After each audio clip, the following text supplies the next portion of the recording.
In 610, the year when Emperor Heraclius took power in Byzantium, Mohammed undertook his prophetic mission at the age of 40.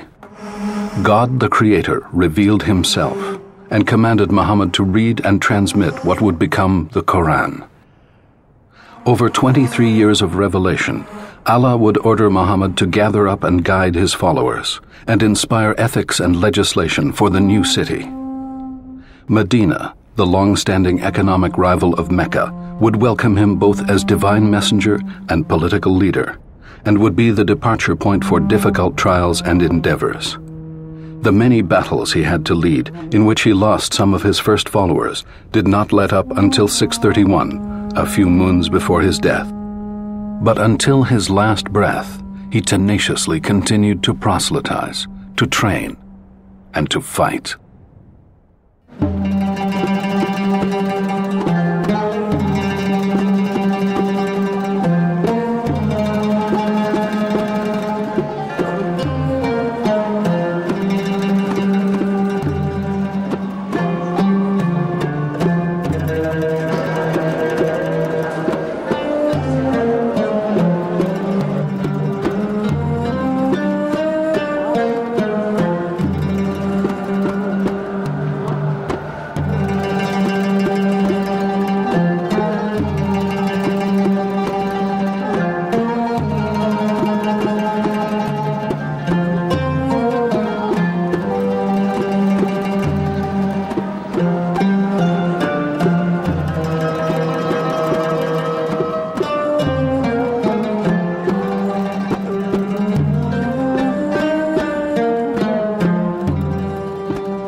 عقب معركة حنين، وهي معركة من أواخر معارك النبي عليه الصلاة والسلام، بعدها دانت له الجزيرة العربية من أقصاها إلى أقصاها.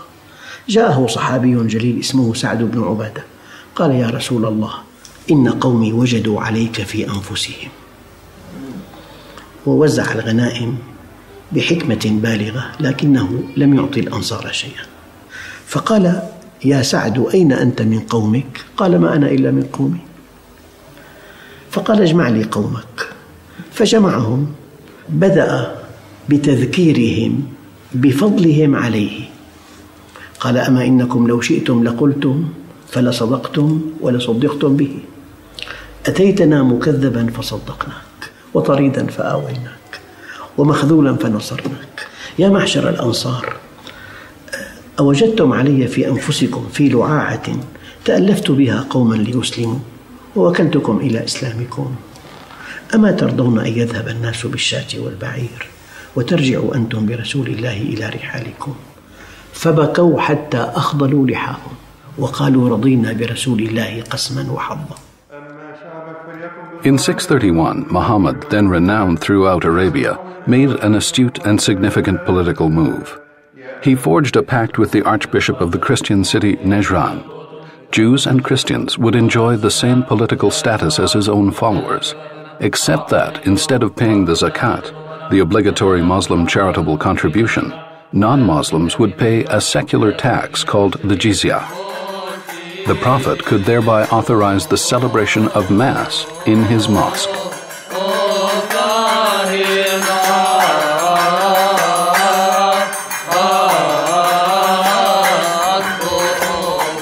But over the course of these encounters, controversies and disputes were reported in the Christian and Muslim chronicles of the period. Muhammad considered the Trinity dangerously close to polytheism. He rejected the notion of Jesus' divinity. Indeed, in the Koran, Jesus is considered one of the principal prophets, not the Son of God. The revelation asserts a philosophically intransigent monotheism. صحح المخرج. قل هو الله أحد. قل هو الله أحد. الله الصمد. الله الصمد. لم يلد ولم يولد. لم يلد ولم يولد. ولم يكن له كفوا أحد. ولم يكن له كفوا أحد. Delegations arrived from everywhere to forge allegiances with Muhammad. Some were eager to express their faith in Islam, while others refused. عشان هيك جهز جيش وأراد غزو مدينة أيلة، وكان يومها ملك أيلة أسقف يسمى يوحنا بن رؤبة. لكن أحد الصحابة وهو حرملة وكان صديق ليوحنا، وكان كثير ما يمر عليه ويجلس عنده ويبيت عنده أثناء تجارته، شفع لأهل أيلة وقال: يا رسول الله، ابعث لأهل أيلة كما بعثت إلى غيرهم لعلهم يجيبوك ولا تغزوهم.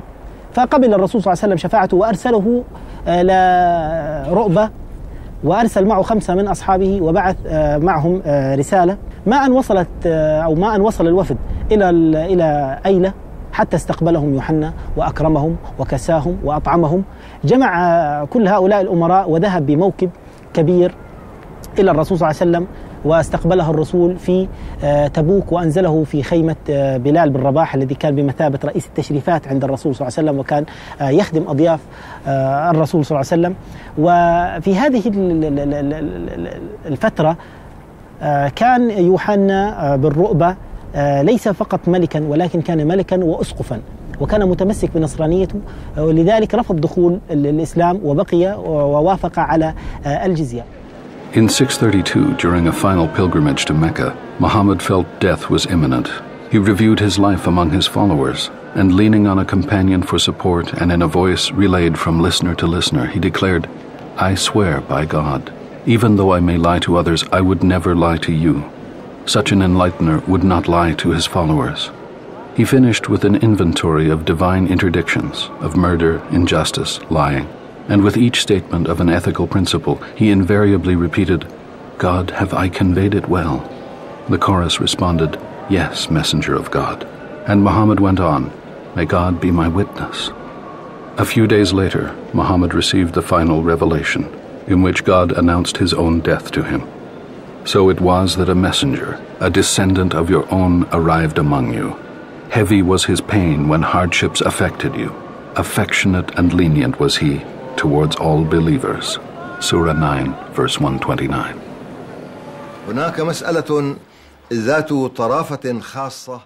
This is a very interesting issue in Islamic prophetic thought.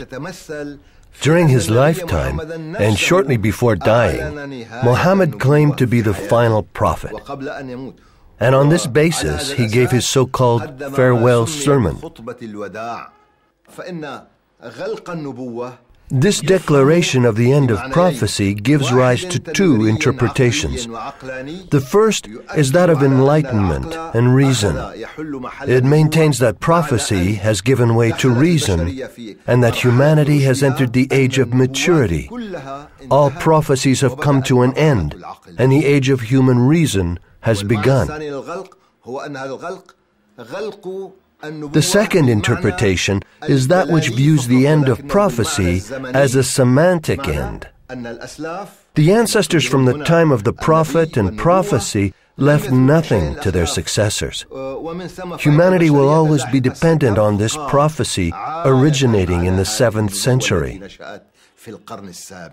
Both of these interpretations still have currency today. They can be seen in the events occurring in the Arab world and in the Islamic world in general. Back in Medina, the Prophet felt his strength leaving him. To his companions, he expressed the desire to go to the cemetery and honor those who died for Islam. He addressed them in a tone full of bitterness, celebrating their condition compared to the suffering and difficulties of the living.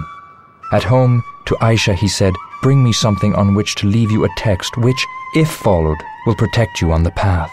Abu Bakr and Omar said, "What's wrong with him? Is he delirious?" Some thought Muhammad only spoke like this when in pain, and that the book of God eliminated the need for another text. Finally, Ibn Abbas, Muhammad's cousin, future colleague of Ali, asked that someone bring something to record the Prophet's testament. The discussion became so heated that the Messenger of God, exhausted, asked them to leave.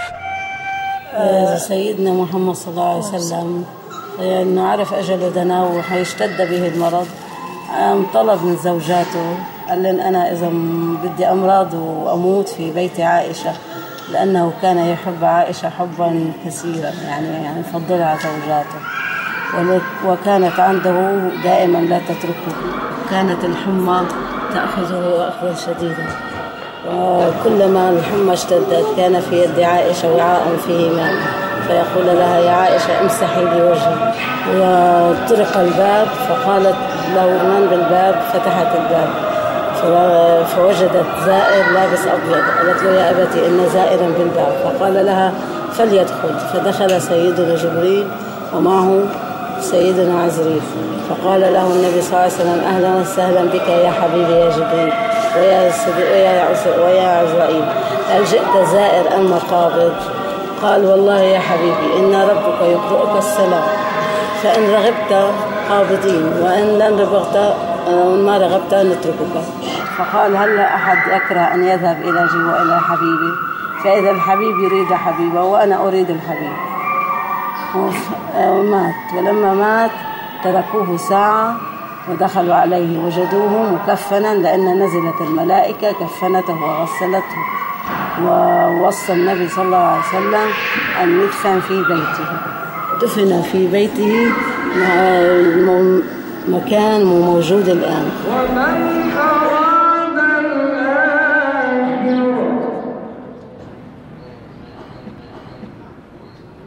وسعى لها سعيها وهو مؤمن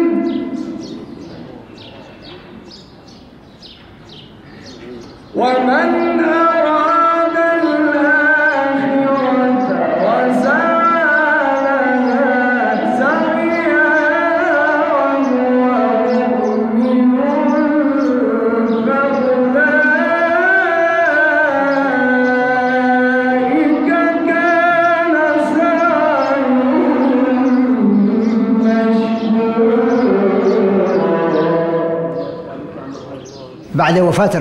After the death of the Prophet, may God bless and preserve him, what attitude would be adopted? And did the Prophet designate an individual to lead Muslims after him? In the narrow sense of the term, it's clear that there is no single person who could have been the Prophet's veritable successor. The issue of succession sheds light on the duality that was to characterize all future Muslim states, the religious character and the political character. From a religious point of view, Muhammad couldn't have a successor because he is the seal of prophets. There are no other prophets after him. Where succession is possible is in the political sphere, as guide and leader of the community. All this gave rise to a debate. I wouldn't say a conflict. The supporters of Medina, of course, said, God bless him and preserve him, and this country is ours, and we gave sanctuary to the emigrants. Therefore, it is only fitting that the succession be ours. A man entered the mosque and said, the Medinites have gathered in the hall of the Sada and sworn allegiance to Sa'd, their chief. Abu Bakr got up and went out with Omar, leaving Ali with the Prophet. Entering the famous vestibule, they discovered all the Medinites gathered there, who told them, we want to name one of our own as chief. Choose one from among yours, and likewise a prince from among us, a prince from among you, then everyone will be content. Abu Bakr took the floor, and after citing the verses of the Koran that refer to the preeminence of the Medinites, he added, but you know the Prophet said, the function of governing belongs to the Quraysh Meccans. The Medinite partisans exclaimed, if a Quraysh is absolutely necessary, we designate Ali, the Prophet's son-in-law. He is the most renowned among Quraysh. Then Omar said to Abu Bakr, extend your hand and receive our oath, for you are a respectable Quraysh and the most worthy. Then Omar swore allegiance to him. The Medinites, ashamed of their resistance, rushed toward Abu Bakr and, before him, swore the oath of allegiance. What we can say about this gathering is that it triggered a political and cultural conflict that would spread across the medieval Arab state. This conflict tells us much about the reasons for the various religious and intellectual schisms that were to follow. These different schools of thought were merely a result of what happened during the meeting in the vestibule. And we will see this fact reflected in the different interpretations of the Quranic text itself.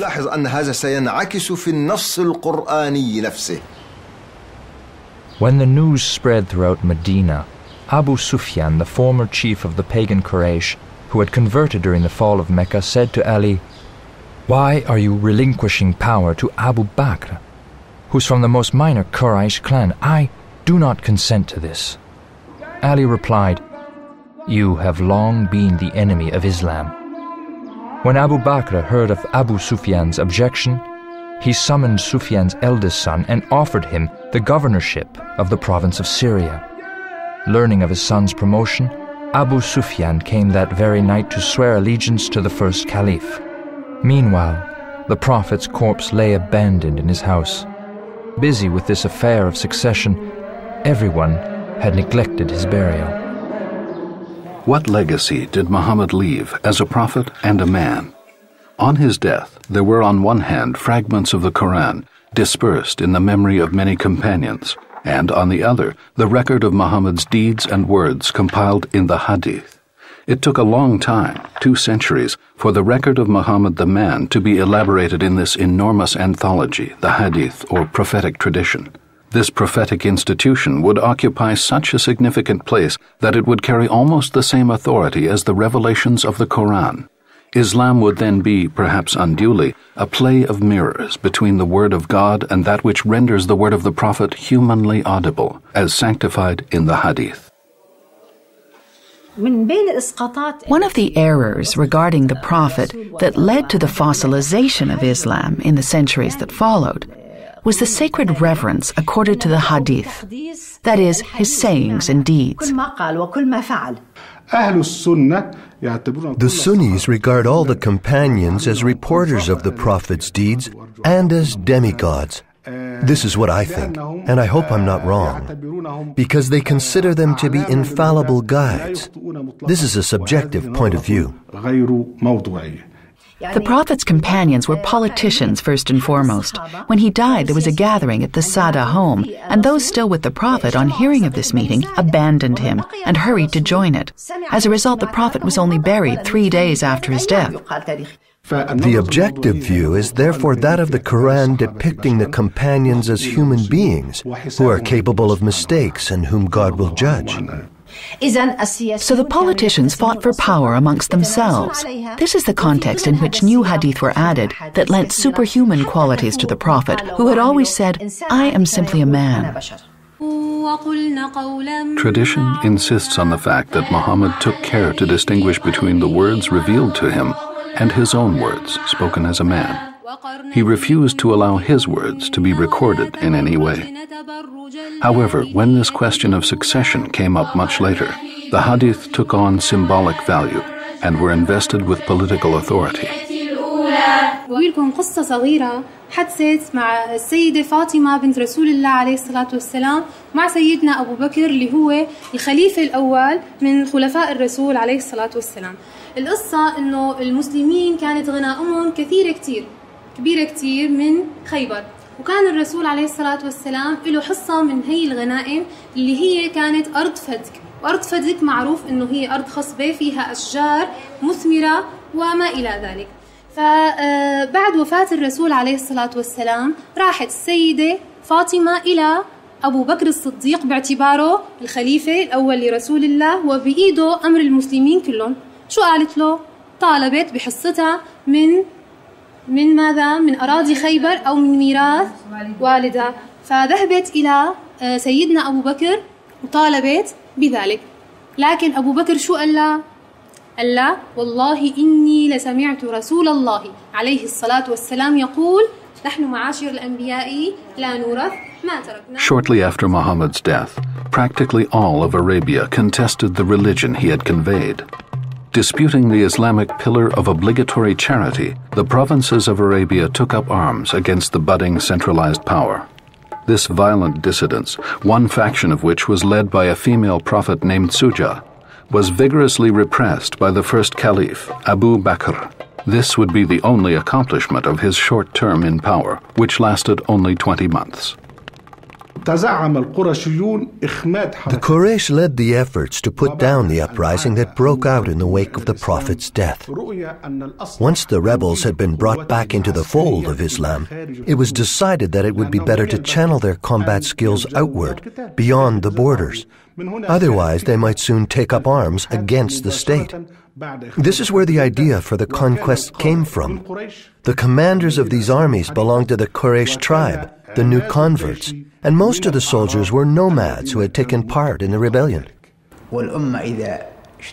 It goes without saying, when a nation is busy conquering others, it forgets its own internal quarrels. It's a known fact of politics that when any state or organization faces an external threat, the result is internal unity.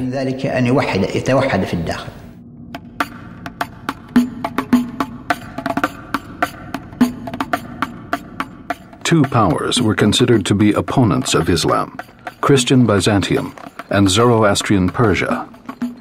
In the face of these two adversaries, Muslims would give new meaning to the notion of jihad, which until then had been a general notion in the Koran and for Muhammad, designating any fight against evil, whether singular or pervasive.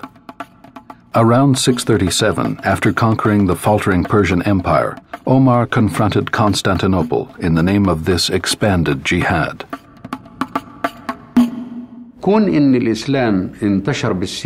The fact that Islam was spread by force, if we look at the Quran to see whether Islam dictates the use of force in the Quranic verses or the Prophet's words, we clearly find that there is no obligation, no requirement to convert to Islam. When the Koran talks about the objectives of combat, it commands, fight in the way of God those who fight against you, and fight them until there is no persecution, meaning until Muslims are no longer oppressed and cut off from their faith. It cautions them against losing their freedom of belief.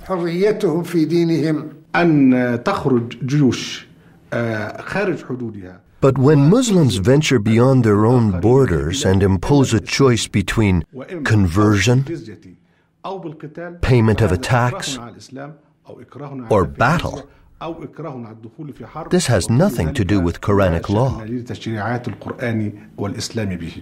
القرآن فيه بضع آيات قليلة تحث على الجهاد. There are several verses in the Quran that encourage jihad.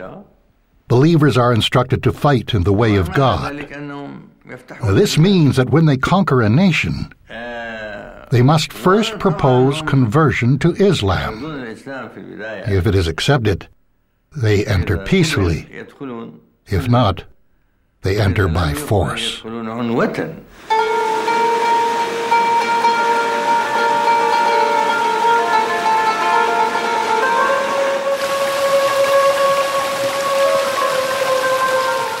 Have the denigrators not seen that heaven and earth were sewn together, and that we undid them, and that the water we have gave life to everything? Surah 21, verse 31.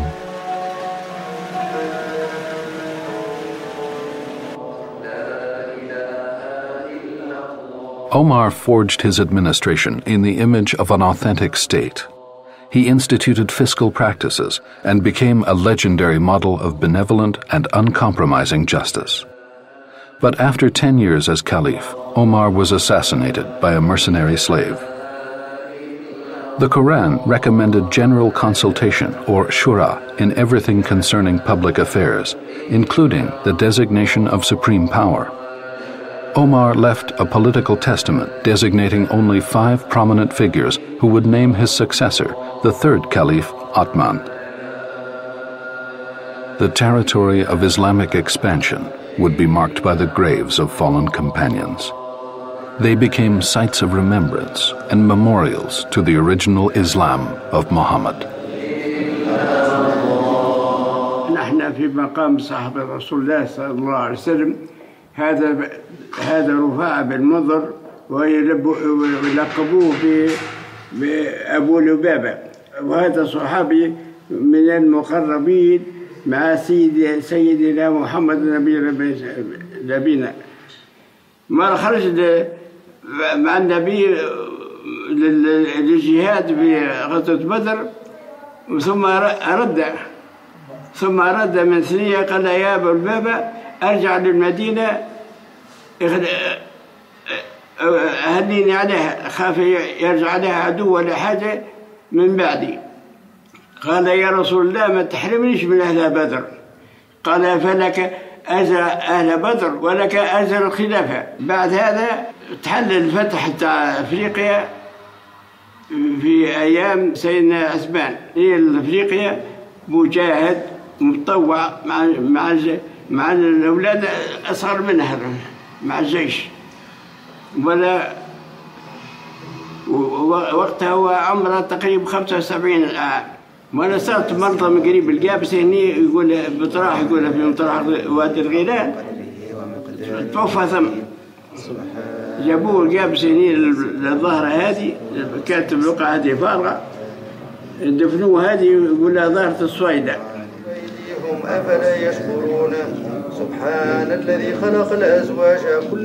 As the conquests continued, the battle fatalities of many companions who had witnessed the Prophet's deeds and words made the delicate task of compiling the Quran increasingly urgent. Remember that the Quran is primarily an oral conveyance. Muslims even today understand and think of the Quran as an oral phenomenon before they think of it as a textual reality. It is the recited Quran that is the truest Quran, the deepest experience of the Quran. Of course, Muhammad had scribes. He would recite the revelation, and they would then transcribe it onto any material at hand. But there was no specific order. There were readings, but it was mainly an oral tradition. The earliest believers learned the Quran and could recite it by heart. The task of gathering the disparate fragments of the original Quran as dictated by the Prophet undoubtedly fell to Abu Bakr and Omar. Certainly, both attempted to establish a collection, but neither intended to organize the surah into a rigid structure. As for myself, I'm convinced that the Quran was, at the time, arranged in the same order we know today, in terms of the sequence of the verses in each chapter. I don't think that some verses weren't yet included in those chapters, so, in my opinion, the Quran was assembled into a whole, but the verses were dispersed, with one here, one there, etc. The Quran was therefore compiled during the Prophet's lifetime, but was still in scattered form. The compilation of the Quranic text may have begun in the final years of the Prophet's life, but it would become more intensive and consistent later, under the caliphates of Omar, and more particularly Uthman.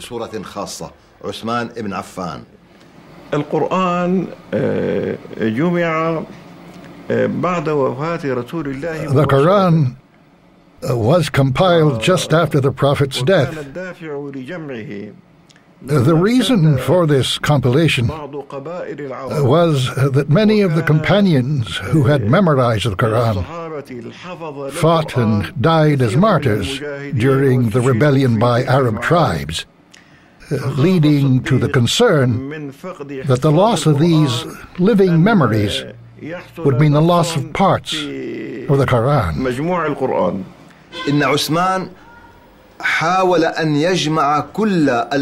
Uthman made an effort to collect all the plates, meaning animal skins, on which the Quranic verses had been recorded. He gathered all these plates together in order to make a selection, and he compiled the so-called Uthman's Quran, after which, according to the Chronicles, He destroyed the remaining plates. ما تبقى من المصاحف. The companion Hudayfa had fought within the borders of Armenia. Back from the expedition, he rushed to the Caliph's house without even taking the time to go home first, say the Chronicles. He presented the Caliph with this speech: "Run to the aid of this nation before it perishes. What might be threatening it? Ask Otman. It's the Book of God. I participated in the expedition in Armenia, which had gathered soldiers from Iraq, Syria, and the Hijaz. I saw men fighting each other. I heard them accuse each other of heresy. We are heading, I'm sorely afraid, straight for disagreements about our book similar to those that Jews and Christians experience regarding theirs."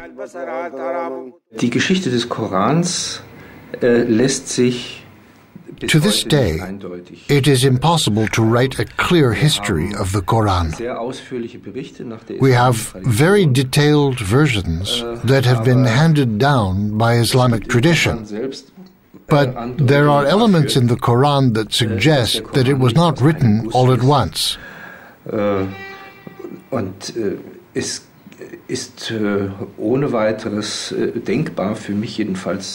I can imagine, or it is at least plausible, that the Quran was even further elaborated after the Prophet's death. Noch einiges an Gestalt gewonnen hat.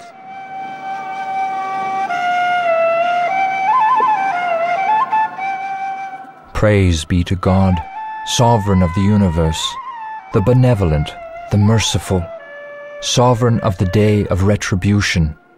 It is you whom we adore, you whom we beg for succor. Direct us down the straight path, the path of those whom you have fulfilled with your good deeds, those who have not incurred anger and who do not stray.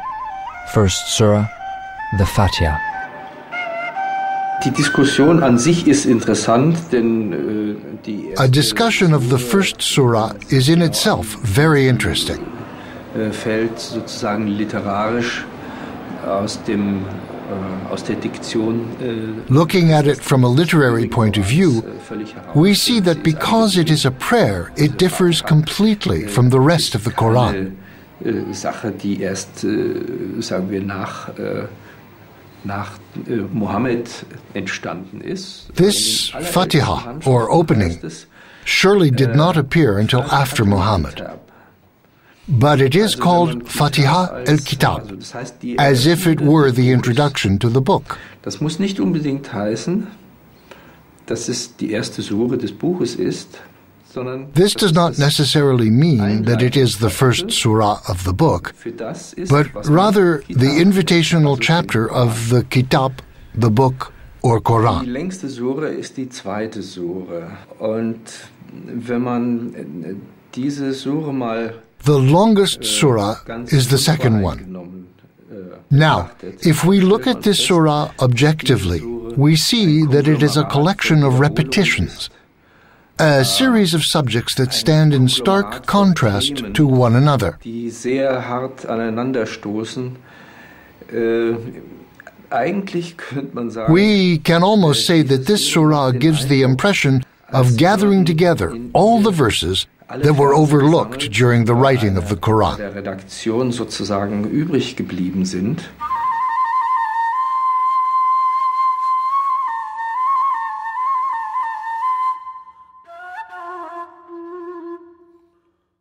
Today, Otman's endeavor to build a structured reference out of the fragments and groups of verses received by Muhammad over 23 years of prophecy may seem rather complex.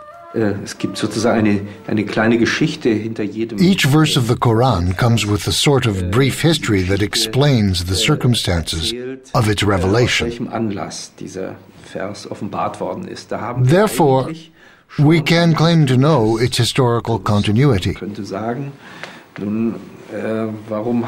Why wasn't this historical sequence followed in the arrangement of the Quran? The text as we have it today reflects a decision, an arrangement decision, that is really largely artificial, that is not inherent in the genres or in the Quranic material itself. The surahs are arranged in large measure from longest to shortest. It could probably have been done the other way. Man könnte sich einmal die Frage stellen, wie ein One wonders what a book containing all of the revelations arranged in order of appearance would look like. Offenbarungen zusammengestellt worden wäre. Man könnte beinahe sagen, ein historisch angeordneter Koran. We can almost say that a chronological arrangement of the Koran would reverse the current order, which is based on length. Der heute in Anführungszeichen der Länge nach angeordnet ist. Tradition presents things simplistically. As caliph and initiator of this great project, Othman designated a commission made up of 5 former secretaries to the Prophet. He established the rule that any citation claimed to be a passage from the Koran must be confirmed by 2 credible companions and then recorded as such.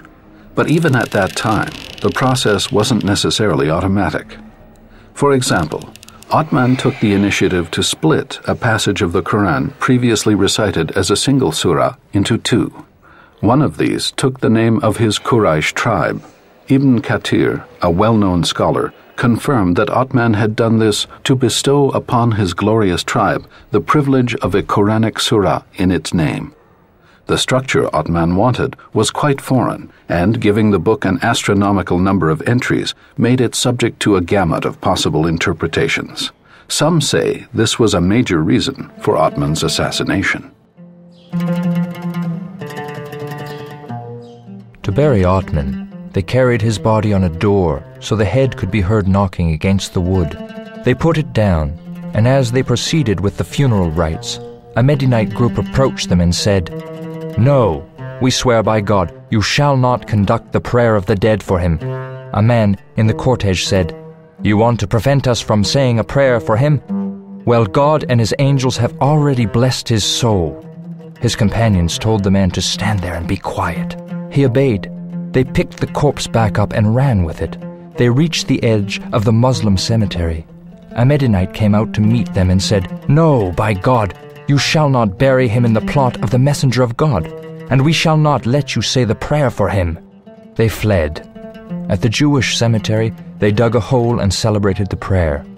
When they let Othman's body fall into the hole, his daughter started screaming. One of those present told her, "As God is my witness, if you do not stop, I'll cut off your head." They buried him without filling the hole with stones, content to cover the body only with dirt. Transcribing the Quran was also technically complex due to the nature of Arab writing. Arab calligraphy arose from Nabatean, where only the consonants were expressed, many by the same strokes. The first copies of the Quran were passed down in this form. Thus, a single word could have several meanings. Einmal einen Eindruck zu geben von dem Unterschied zwischen einem To get an idea of the difference between a Quranic text with all its vowels and distinguishing marks and a Quranic text without all these elements dating from much later, 2 versions of a familiar text, such as the beginning of the second surah, can be placed side by side. Wenn jetzt hier jemand sich nur mit dem schriftlichen Text beschäftigen würde, dann someone versed only in the study of the written tradition would read the Arabic text as, "This book contains no olive oil." Es enthält überhaupt kein Olivenöl. Nun, dieser Schriftzug However, someone with theoretical knowledge would read it as, "This book is without doubt." Es gibt kein Olivenöl in ihm. Man braucht eine mündliche Tradition, diesen Text. So one must be familiar with the oral tradition to be able to read the text with any certainty. Mündliche Tradition nicht ausgereicht hat. There are also obvious cases where the oral tradition wasn't sufficient, and we sometimes find translations that differ widely from the spelling of the original Islamic text. Sogenannten Rasm an dem Grundtext des Islams festmachen. The Koran stated to Muhammad, "We have not sent before you any apostle to whom Satan suggested errors in the reading of a divine book. God overrules what Satan suggests and asserts the meaning of these signs." Surah 22, verse 51. In addition to the difficulties of deciphering the text, the notion of overruling or abolishing appears here in the Koran. Also ich erwähne nur die sogenannten satanischen Verse, die sind also nun A case in point are the satanic verses, which were indeed handed down in their entirety, and which were suppressed from the Koran immediately afterward.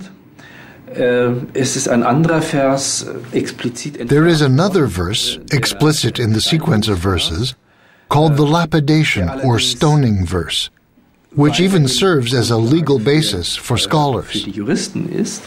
Das ist also ein Vers, nach dem man sich Judicial decisions were founded on the basis of this verse, but we know that the Prophet ordered it deleted from the Quran. Hat entfernen lassen.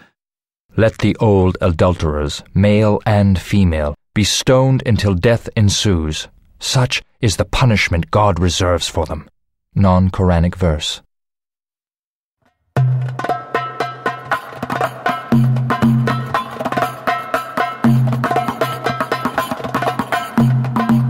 Once the text was stabilized, Quranic scholars went on to a strict codification through numerous procedures. The most complex mechanism was annulment, where one verse could cancel the authority of another verse on the same theme simply because it was revealed later. For example, verse 260 of Surah 2 says, "No compulsion in religion." This is how the reason for straying emerges.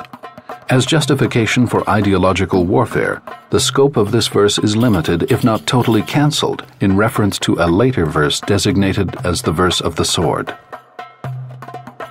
When the sacred months are over, kill pagans wherever you find them, take them prisoner, besiege them and watch for them in ambush. But if they convert, if they observe prayers, if they give alms, then leave them alone. For God is lenient and merciful.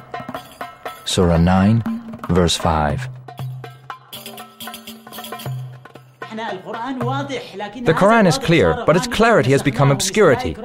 We have abrogated it. There is no compulsion in religion. Jesus says in the Gospel, "Who among you lights a lamp and puts it under a bushel? Instead, he puts it on a stand so that it may shine on everyone." The notion of no compulsion in religion is the lamp that lights the entire world. But we have abrogated that. We have abrogated ourselves. We have abrogated the prophets and the human spirit by practicing compulsion. This is a crime against humanity, against God, and against history. In Islam, there is no difference between the religious and the profane, between what is Caesar's and what is God's. Quranic law, or Sharia, suggests that all relationships ruling the city of men should be directed by God. This legislation delineates the boundaries of what is lawful and allowed. How does the prophecy of Muhammad, son of Abdullah, differ from other prophecies, given that he is the seal of prophets and that he was sent to all of humanity? The laws of the Old Testament were pronounced in specific situations. On the other hand, we can see that the laws proclaimed to Muhammad in the Quran are based on the principle of limits. To explain this clearly, let's use the example of a soccer field. This field has lines marking its outer limits. The game is played inside the lines, and if the ball goes out, the referee blows his whistle. On the field, there are rules of play, but there are millions of ways to play the game. For example, he says, "As for the thief, both male and female cut off their hands." The punishment is limited, but within this limit, there are millions of possibilities. But don't go beyond the limit, or then you become a barbarian and a savage.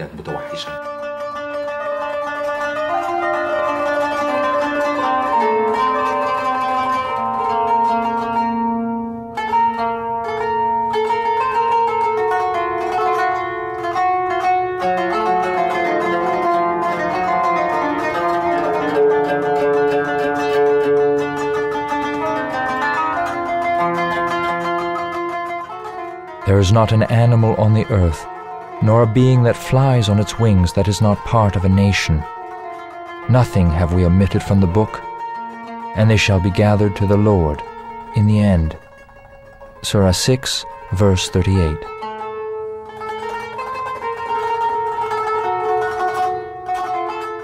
God omitted nothing from the book, except that the prophet's perceptions, like those of all human beings, were subject to the natural laws of understanding. And this is where the risk of error, illusion, and ambiguity can appear. As it is said in Surah 3, verse 5, "It is He who sent you the book. Among its verses, some are explicit. These are the matrix of the book. The others are ambiguous." The pages of the Koran contain only the revelation received by Muhammad. All of these verses are gathered together because all were revealed to God's messenger. But there are two kinds: explicit verses and ambiguous verses. There is a verse in the Quran that insists that there are ambiguous or obscure verses, and verses whose message is clear and whose meaning is absolute. This is one of the most important verses in the Quran, and it unlocked the door to an open reading of the Quranic text, a door that can no longer be closed. The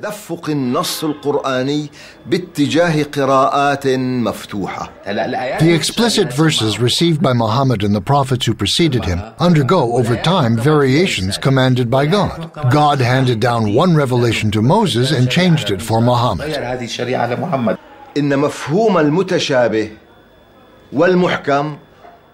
The ambiguous verses and explicit verses are not designated as such in the Quran. In other words, the Quran does not define them in an absolute manner. Their meaning remains open. The result is that these verses, which were intended to distinguish between ambiguous and explicit verses, are themselves ambiguous. This broadens the horizon of the Quranic text. أي ملتبسة مما وسع أفق النص القرآني.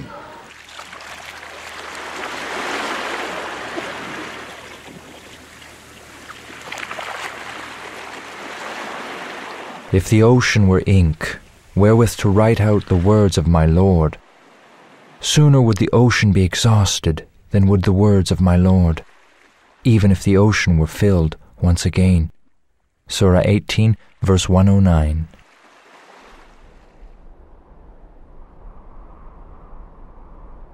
In 656, after Othman's death, many weak points would emerge during the Fitna, the bloody civil war of Islam's infancy.